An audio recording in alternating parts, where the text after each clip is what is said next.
What's up, guys? Welcome back to episode 4 of the Tailgate Pros podcast.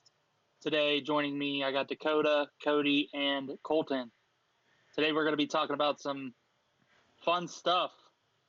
Starting it off with Heisman hopeful Pavia.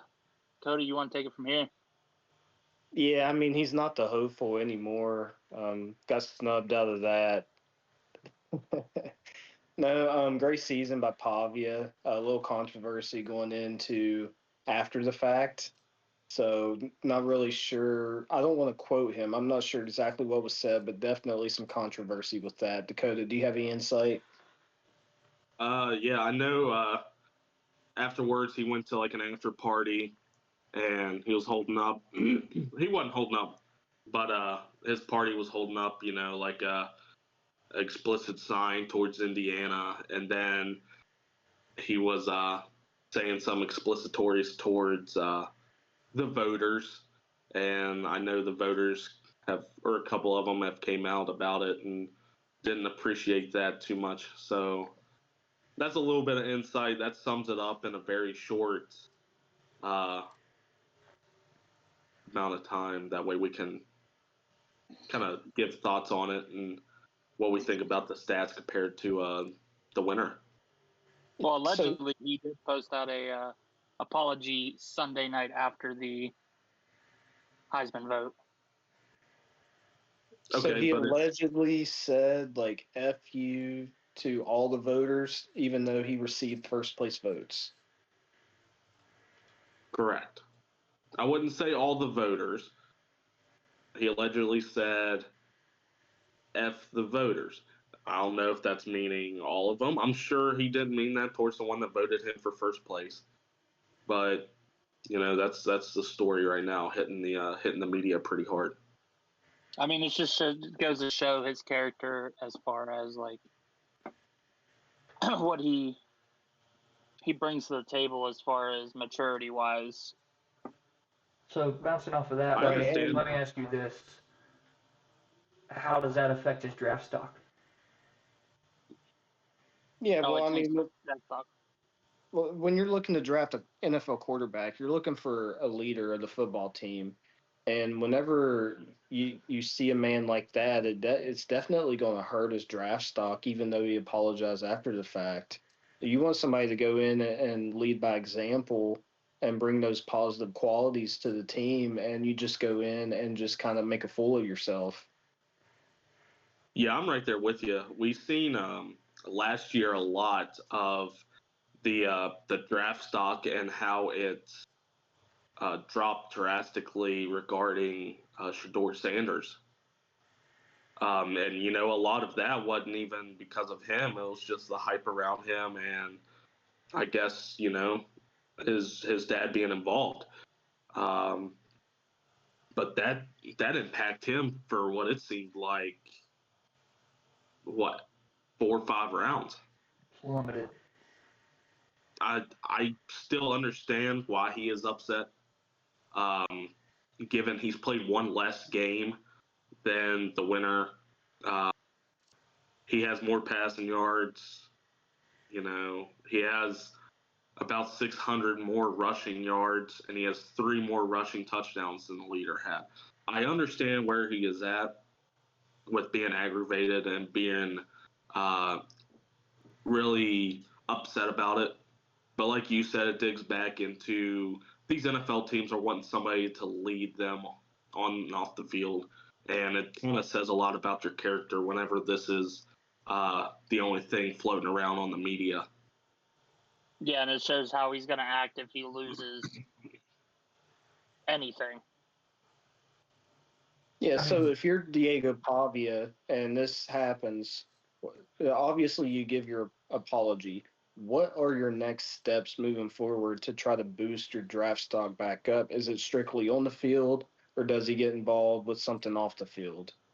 I mean, you gotta. I'd say it would be probably a little bit of both. You gotta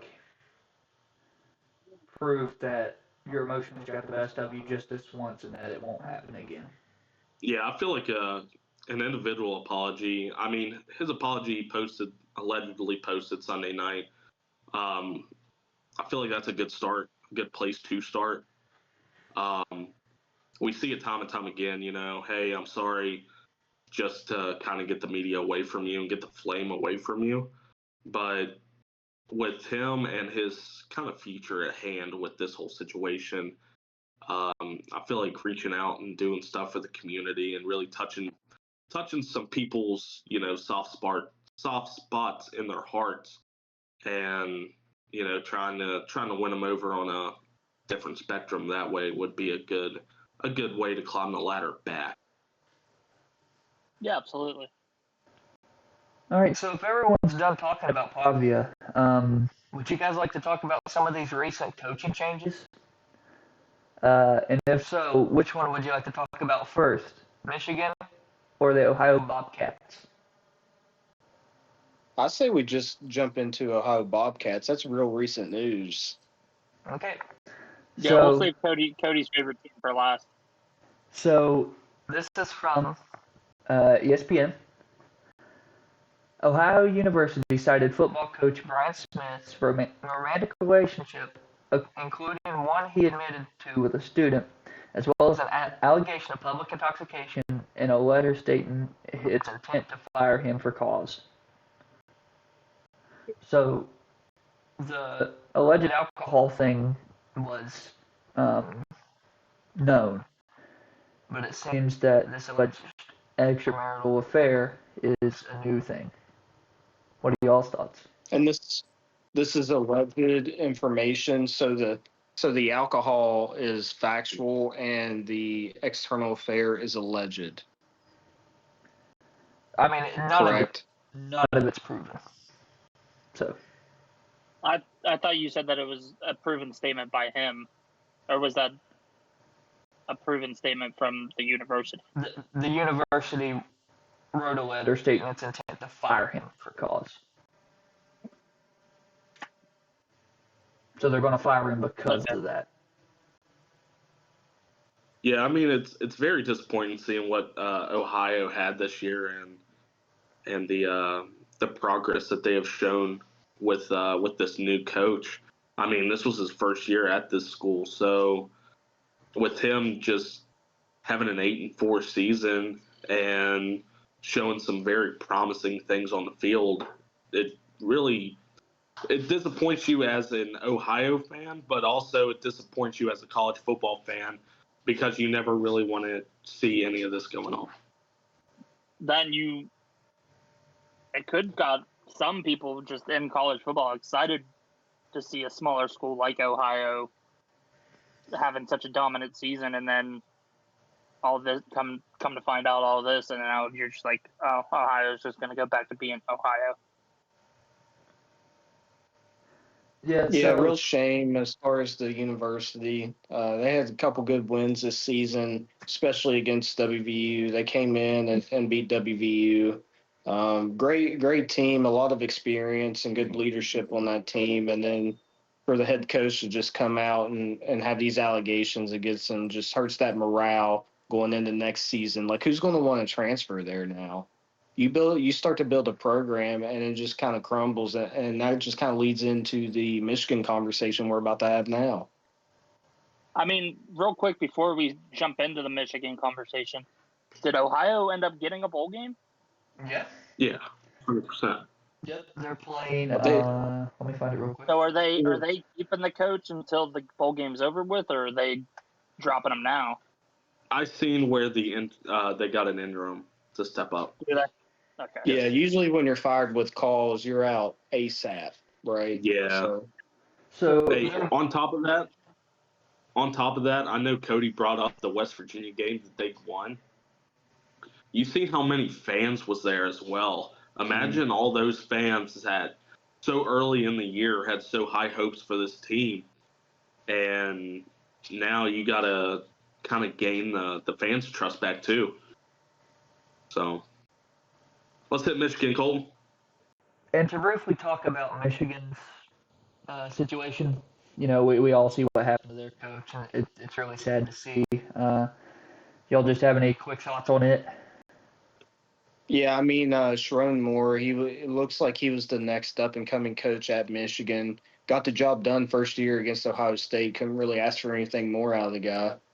And this year lost that game, and after that game, his coaching endeavors just kind of crumbled, starting to lose out on a $30 million contract that I believe it's around $30 million that he's not entitled to anymore. Yeah, I'm right there with you. It's a very promising coach with a very promising team underneath him. I mean, you see all these recruits wanting to go to Michigan just for the game, you know.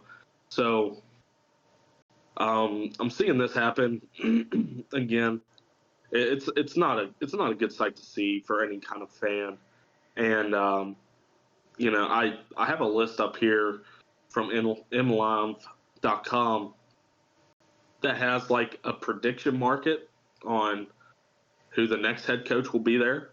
And right now, leading the way of the pack is actually Washington's head coach, Jed Fish. Fish. That'll be interesting to see. Either way, whoever comes into the big house and takes that job over, obviously, I wouldn't say from the last head coach, but as a program standpoint, you got some big shoes to fill, and it's going to be interesting to see the route they go with this interview process, because I'm sure it'll be a little more in depth now, and see who they pick up on the market. It's going to be fun. Yeah, and I agree with you on that, Dakota. It's going to be definitely fun to see who Michigan's next head coach is going to be. I mean, but to be honest with you, Michigan's had the scandal before. You still have kids that want to play there. They're going to always want to play there, mainly for the game. So I don't see there going to be any difficulty finding a head coach that's going to be able to turn that program into something good. Before Colton talks here, another name that popped out on this list. Any guesses who else pops up on this list? Rich Rod. Cody, what do you think? Ed Ogeron. Colton. I mean, you're laughing, so it must be wild. I'll go with I think they're targeting Saban. John Gruden. No shot, right? No shot. If he goes anywhere, he's going to the NFL. Yeah, he's an NFL through and through guy. Well, he's on there. So imagine John Gruden. We the same thing with Bill Belichick. John Gruden leading a Michigan team. So it's a little fun take. To tie this all into bowl games, we've seen a trend recently that whenever a change happens with staff, one, transfers happen, and two, the end of season is kind of in the air. I mean, look at what was it last year? Whenever Marshall's head coach got fired, and literally they lost their whole team, and even didn't play in the bowl game. So I just wanted to get y'all's thoughts on, one, if players should be opting out of bowl games, just in general, and two, if a coach leaves, does that constitute you to not play in that bowl game? So we can start with you, Cody. I'm kind of indifferent on both points. So for one, I don't agree with opting out of the bowl game. I think you're still a part of that team. You put the work in all season. You got one more shot to go out with the boys and get the job done. To the second part of that question, like, I don't think you should necessarily opt out just because your head coach is gone. If you were going to opt out for personal reasons, like very high draft stock, like you're obviously a first round type of dude, and you want to opt out just to declare and prep for that NFL draft, that's fine. I'm not going to object to that. I understand that. But if you're just mad because your coach is gone, that's more emotional than it is like an actual physical decision. Yeah, you make a couple really good points, really strong points right there, Cody. Another point I want to add on to that, because I see your way through on every part of that, is what do we think about the donors that's given all this money to the universities for them not to play in a bowl game? You know, I mean, that's a huge step on making everybody look good. That's, you know, your university is going to be getting, you know, paid no matter what because you made it to a certain bowl game. I feel like no matter what bowl it is, it could be the biggest bowl, it could be the smallest one they got. It's like you said, it's another chance to go and put the pads on with the boys and just go out there and play, because not everybody gets that luxury.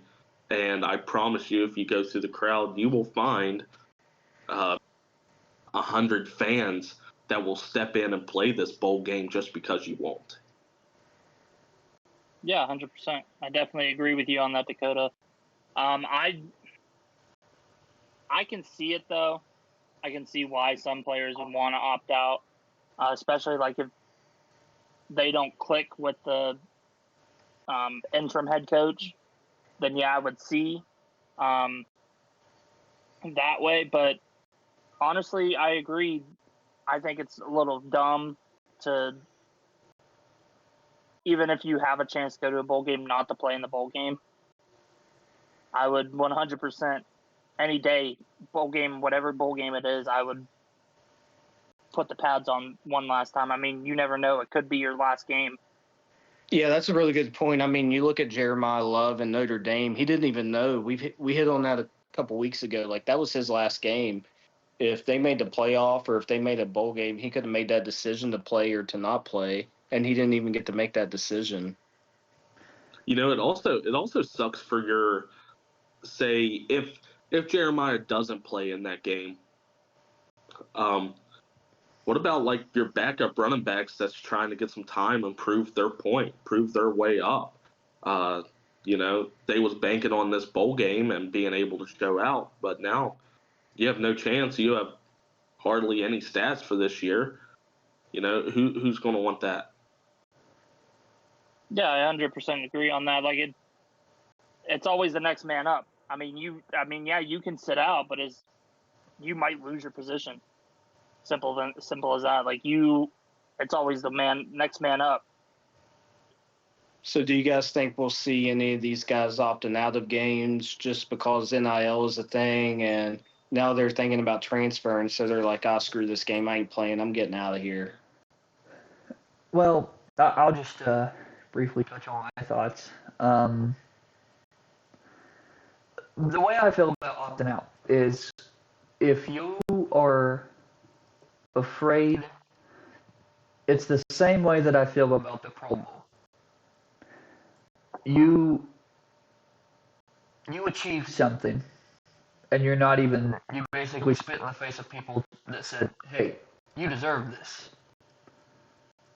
I believe it was Jack Youngblood. They interviewed him. That's the guy that played on the broken femur in the Pro Bowl, or fractured, one of the two.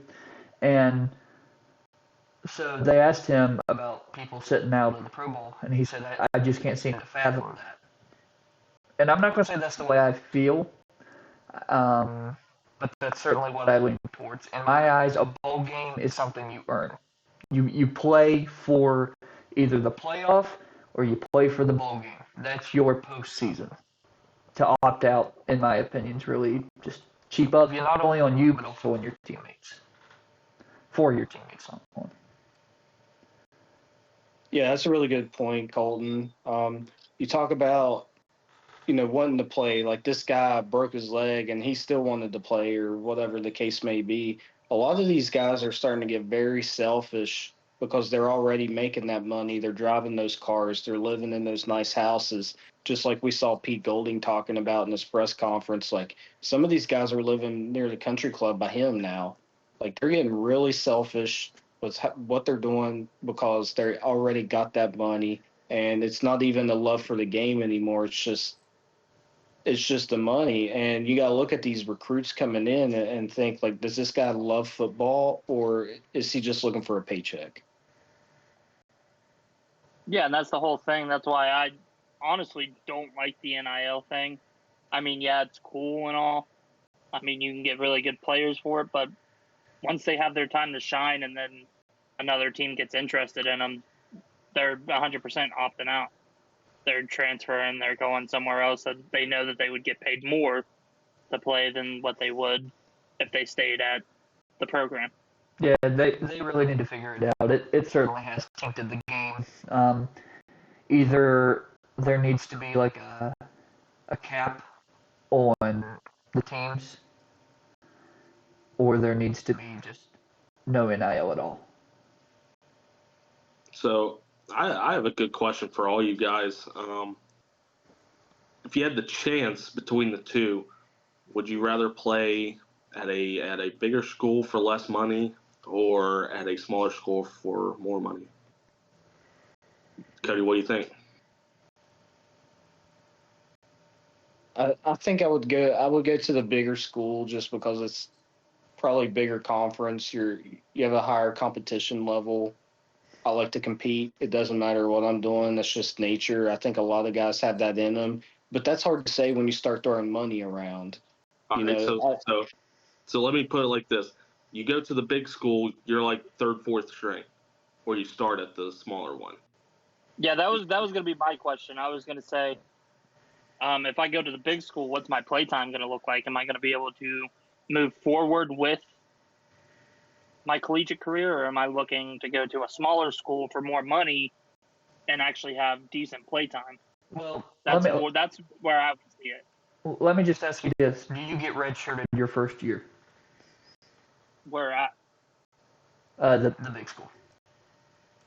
At the big school, we'll say yes. yeah, given that scenario, I mean that's tough. A lot of factors.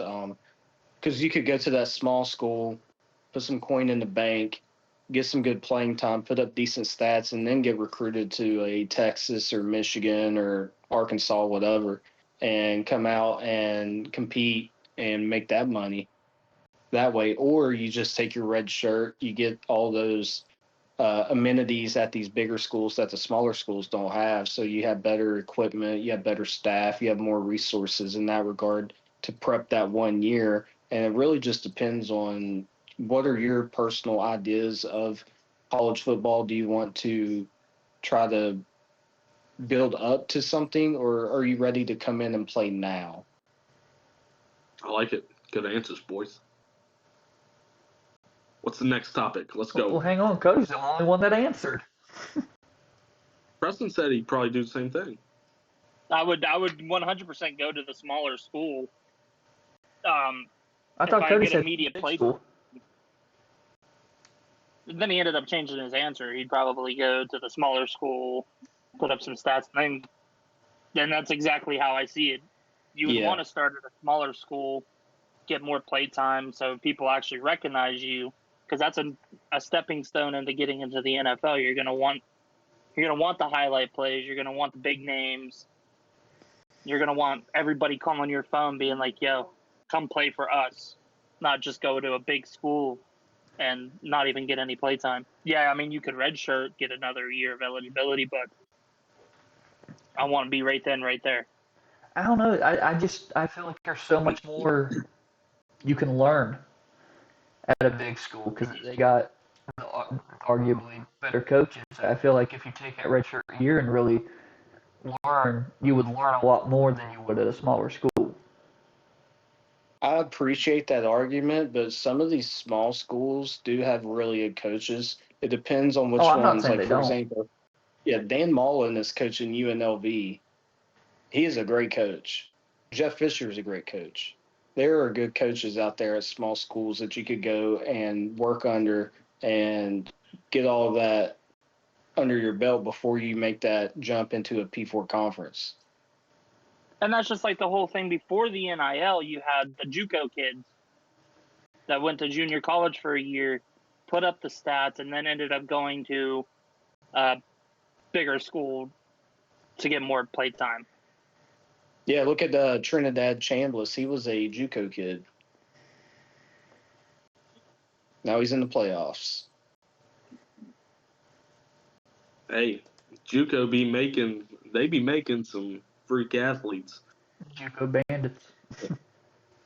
Diego played JUCO. He actually got an extra year because of that. He got that lawsuit. So that's a really good question, Dakota. All right, so would you guys like to move into the bowl games, and we can do rapid fire with the sentence minimum? Because we got like 16 bowl games to cover. Yeah, I think we hit the bowl games and then we hit the playoff betting odds and then. All right. I like that. So, Monday on the 22nd, we got the famous Idaho Potato Bowl. It is Washington State versus Utah State, 2 p.m. on ESPN. We'll go in our typical order. So, Cody, who do you got? Give me Washington State in that one. Yeah, Cody, I think I'm right there with you. I think Washington State. Yeah, I think Washington State will pull it off. Yeah, you know what? I'm going to go with my boys in the big U. Give me Utah State. Love me them Mormons. I gotta take Washington State. I got a feeling they're gonna pull it out.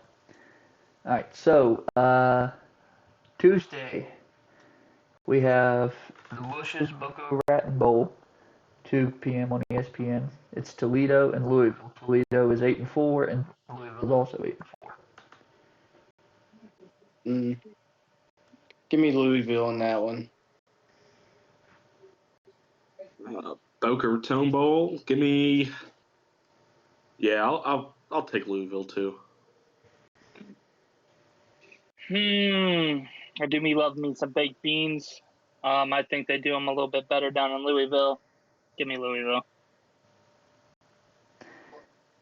I'll just make it unanimous and go with Louisville too. At 5:30 on ESPN, you got the New Orleans Bowl between Western Kentucky and Southern Miss. When I think Western Kentucky, I just think offense all day. Give me Western Kentucky. I'll take Southern Miss. I'll take. Man, that's hard. I'll take Southern Miss. I agree with the offense for Western Kentucky. I'll go ahead and take them. To wrap up the Tuesday games, we got UNLV and the previously mentioned Ohio and the Scooters Coffee Frisco Bowl at 9 p.m. on ESPN.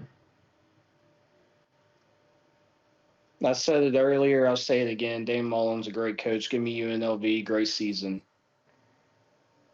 Yeah, I'm right there with you. UNLV's had a strong season, let alone the momentum that Ohio's probably going to lack in this game. So give me UNLV. I mean, great bowl game. Both great teams. Very good season for both of them. I'm going to go with UNLV on this one as well. Yeah, it's kind of hard to not go with UNLV given recent news. So I'll go ahead and go with them. All right, so the only game on Wednesday is the Sheraton Hawaii Bowl at 8 p.m. on ESPN. It's between Cal and Hawaii. I'll go with Hawaii just because they're home. I'm going to take California. I think they walk in and take Hawaii over.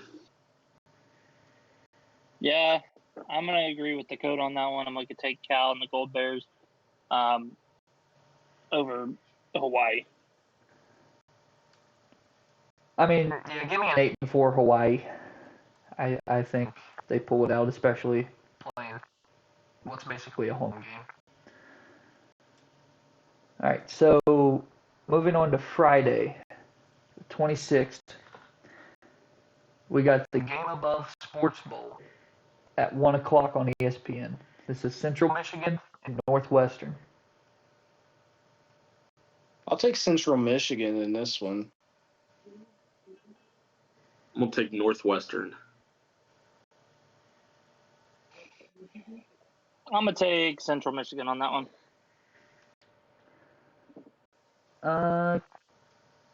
Give me Northwestern. All right, next up at 4:30 is the Rate Bowl between New Mexico and Minnesota. New Mexico's 9-3, Minnesota's 7-5. I'll take Minnesota. I think they're better than their record shows.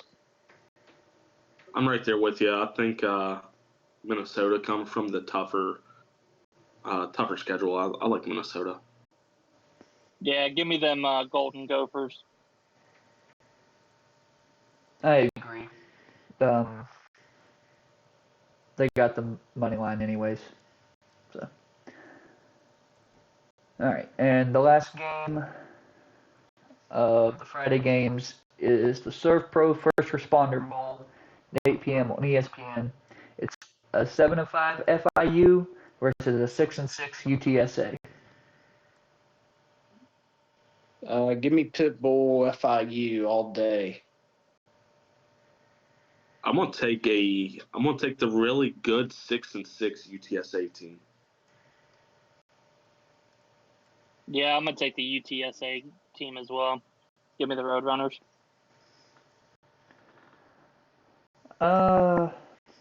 It looks like FIU has a 20% chance to win, but give me them with the upset. UTSA's quarterback's that McCown boy, right? Yeah. Okay. All right, moving on to the bulkiest of the weekend. It's Saturday. We got the Go Bowling Military Bowl, Pitt and East Carolina, both 8-4 at 11 a.m. on ESPN. I think this will be a very good game, but Pitt comes out on top. Great quarterback, freshman kid, but I think he gets the job done. Yeah, believe it or not, there was some speculation that he wasn't going to play in this bowl game until yesterday. So give me Pitt. You guys won't ever hear me say, give me Pitt. I'm going to take Eastern Carolina. You just said it.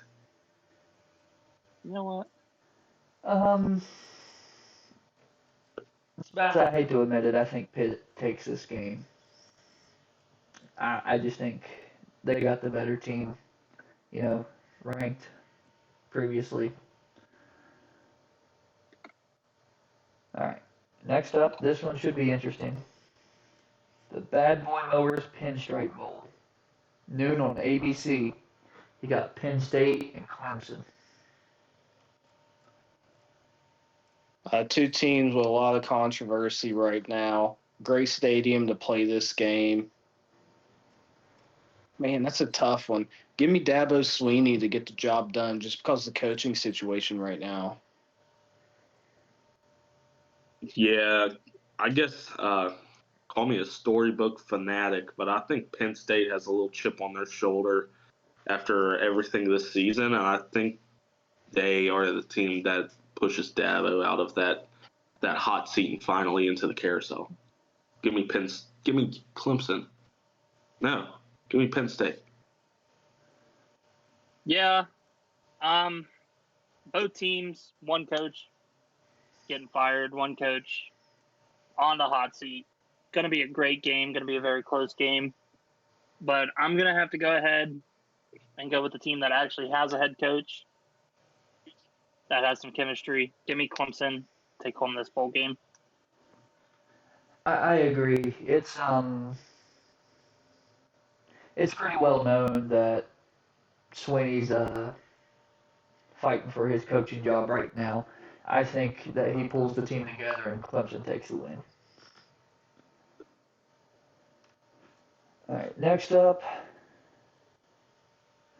at 2:15 on ESPN, we got the Wasabi Fenway Bowl. This is between UConn, who's 9-3, and Army, who's 6-6. Two teams up north playing at Boston, great sports town. I think UConn gets the job done, up and coming. Tough loss by Army like a couple weeks ago, but UConn comes out, wins the game. I think the Army comes out and with a fire just lit under them after this Navy loss and just puts it to UConn.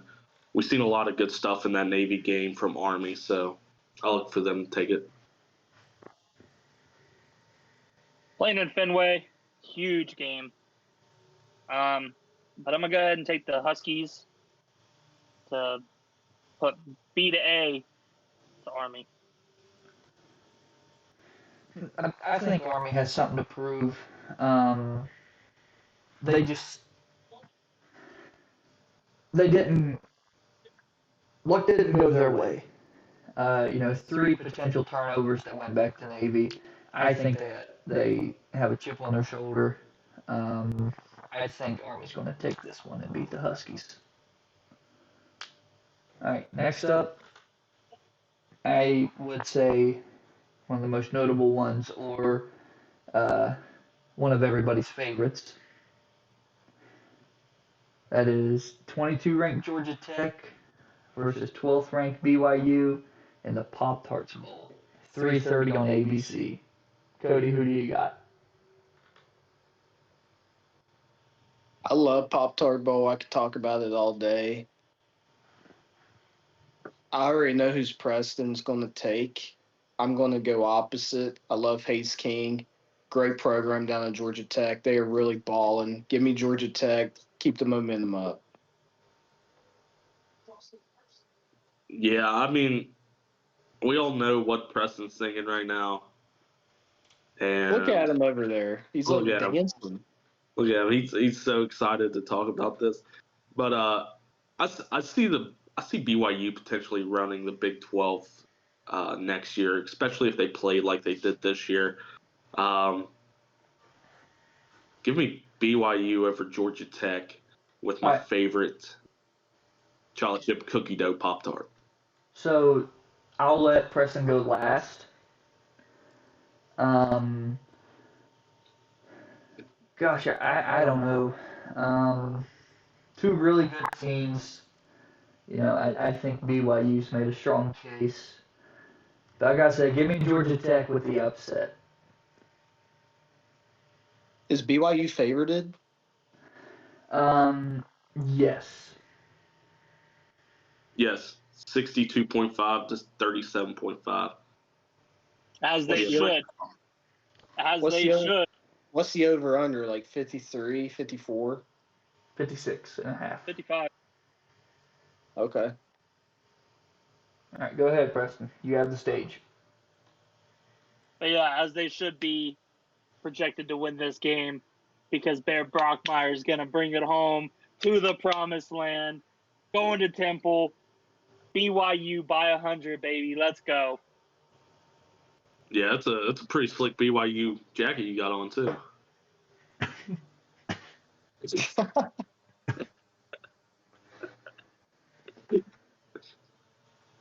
So next up in the Saturday games, we got the Snoop Dogg Arizona Bowl. It's at 4:30 on CW. You got Miami of Ohio and Fresno State. That's a toss-up. Love Snoop. Give me Fresno State just because they're a Cali team. That's Snoop Dogg land all day long. So I'm gonna take Fresno State. Get the job done. Yeah, I'm right there with Cody. Give me the Bulldogs. I also agree. Give me Fresno State. They got the dog in them. Snoop Dogg's going to be very happy to see the Fresno State Bulldogs win this one. Well, now that you mentioned Snoop Dogg and the Bulldogs, I think I gotta go with Fresno State too. Next up, we got the Isleta, New Mexico Bowl at 5:45 on ESPN. You got a 25 ranked North Texas versus San Diego State. Cody, who do you got? I gotta go North Texas here. That quarterback is the real deal. I think he's transferring, if I'm not mistaken, but they have a really powerful offense. So I think whoever's backing him up comes in and gets that job done if that quarterback's not playing. So North Texas all day. Yeah, I'm right there with Cody. We see North Texas hire Neil Brown in the off season here, or not off season, but whenever all the coaching changes happened, and Neil Brown's came out and said that he was not going to coach this game. So that allows your whole offense and defense to be comfortable with the coach's staff in place. So give me North Texas. Yeah, I'm going to agree with you on that one, Dakota, since we all know that Neil Brown is not going to be coaching that game and losing that game terribly. I'm going to go ahead and take the Mean Green, North Texas, to win this against San Diego State. Yeah, I agree. I think North Texas takes the win. All right, second to last of this week's bowl games, we have the Tax Slayer Gator Bowl at 7:30 on ABC.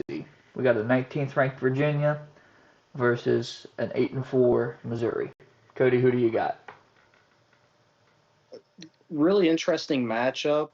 Virginia kind of showed out this year, but they kind of fumbled the bag in that ACC championship game, lost to Duke. So give me Missouri, give me SEC team to get the job done. Yeah, I gotta stand by you on this one, Cody. We're talking 8 wins in SEC this year. This is a really good Missouri squad, and yeah, I'm gonna go with the Tigers for the win. On the contrary, guys, I think that I'm going to go ahead and take the Virginia Cavaliers, take home this dub. I've really enjoyed watching them, their offense and defense both play. So I'm going to go ahead and take Virginia to win this one. I gotta say that it looks like even the betting apps has Mizzou favored, so I gotta go with them. I think they have the momentum. Virginia's been let down. They're kind of licking their wounds. I look for Mizzou to take it. All right, and lastly of this week's bowl games, and then we can go into the odds of the first round of the CFP. All right, we got the Kinder Texas Bowl at 9:15 on ESPN. We got LSU and a 21 ranked Houston. Oh man, that's a toss up. Houston's playing good ball this year for Houston. LSU underperforming this season. I think they just have too many dogs on the team. I could talk about the quarterback and running back play all day, but that tight end is just massive. He's like 6'7". I think his name's Green. He's a dog. Give me LSU, get the job done. I love the Weeks brothers too out there on defense. Yeah, I mean, I agree with what you said. I don't think they're strong enough to pull away from this Houston team. Give me Houston. Yeah, I'm going to go ahead and agree with you on that one, Dakota. I'm going to go ahead and take Houston on this one. I think they've had a way better season. And they also have a lot of studs on their team as well. I agree. Give me Houston. So, you guys want to go into some odds for the first round of the college football playoff? Do it. All right. So this is according to ESPN Bet. OU has the spread at -1.5. The total is 40.5, and the money line has Alabama favored -105. I could see Alabama coming away with this win. They're healthy. They have the script against Oklahoma. On the contrary, Oklahoma also has a script on Alabama. But I think Alabama comes out and they get the job done. I would take the over. Oklahoma plays really good defense, but I think Alabama just comes out and puts up points, and Mateer with Oklahoma is just going to have to play keep up with them. Give me Bama. plus 1.5 on this. I think they're going to probably really put it to Oklahoma this time around. Whenever we've seen them play and Oklahoma won, I believe Oklahoma only had like 200 or like 210 yards of offense. And Oklahoma don't win that game if it wasn't for the pick six or the fumble. I think Alabama cleans it up and gets it done. Give me Bama plus 1.5. I like this matchup. I like both teams. I think Oklahoma's going to take it. So give me Oklahoma money line and over 40. Yeah, I agree. I think Alabama's. Give me the over. I feel like it's going to go higher than 40 for sure. Okay, going into the Saturday games, we got Miami and A&M. A&M's favored with the spread at 3.5. Over under is 48.5. And the money line has Miami as dogs plus 136. I like A&M to cover this one. I wouldn't touch the 48. I think that's a really good number. Give me A&M to cover the spread.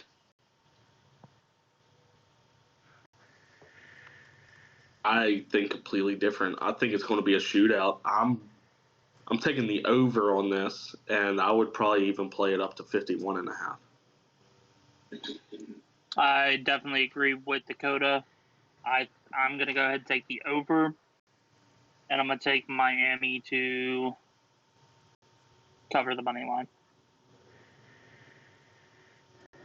I got to agree with Cody. I think A&M's going to cover. I think it has to be win by a touchdown. All right, next up, we got Tulane and Ole Miss.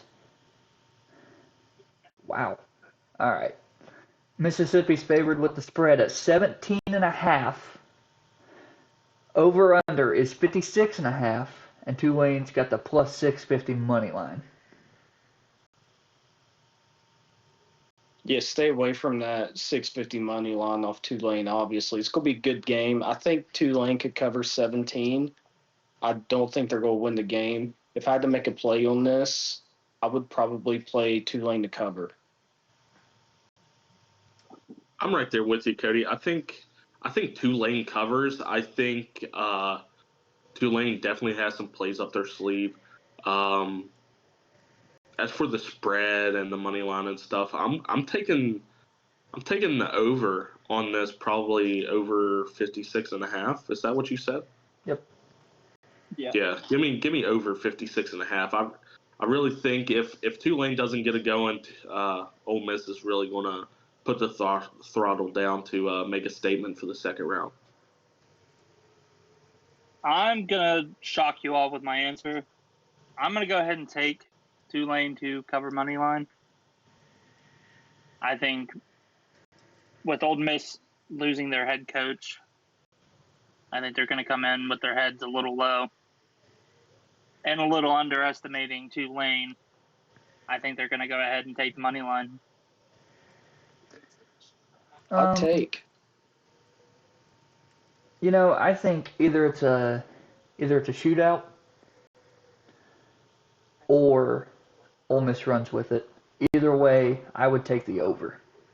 Is this the last one, if I'm not mistaken? James Madison in Oregon. Yeah. All right, next up, we got James Madison and Oregon. Oregon is favored in the spread at minus 20.5. Over unders 47.5, and JU's got an 1,100 money line.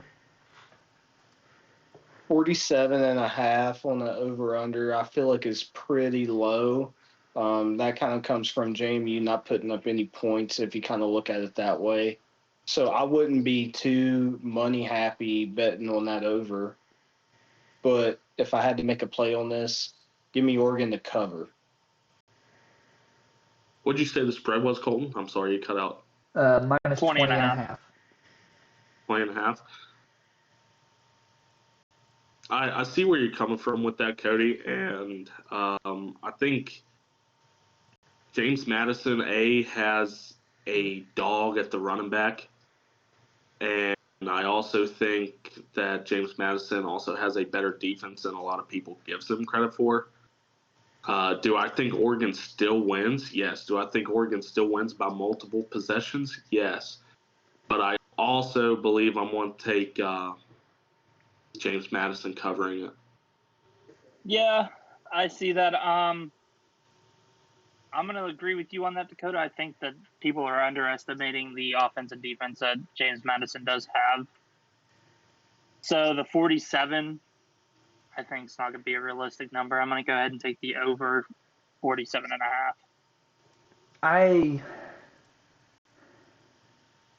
I see both trains of thought here. Either Oregon just runs away with it, or JMU keeps it close to the spread.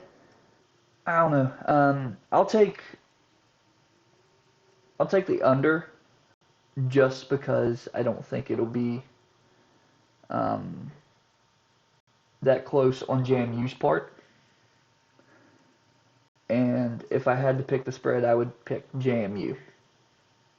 Just because I think it's going to be closer than what people think. And I think that wraps up the show. Now, I did have one question for you guys. With Mendoza winning the Heisman, do you think that's going to get to his head when it comes to playoff play? No. No, I don't either. I think he's a humble guy and really takes winning the Heisman to heart, and as a luxury and not like or a privilege, instead of, I knew it was going to happen. If we're talking the other way around, I think Pavia would probably take it to the head a little more if he won. But I think Mendoza still has something to prove out there, and I don't think his story's finished right yet. That's really well put. If anybody's seen his speech, he's a very humble kid. I think he puts his heart on his sleeve for every game that he plays. I don't think that this Heisman's going to even affect him one bit. I think he's going to come out there and play lights out. Preston, you ready with the outro? All right, guys. Thank you for tuning in to another great week with Tailgate Pros. As me, Dakota, Cody, and Colton, we bid you adieu. Peace out.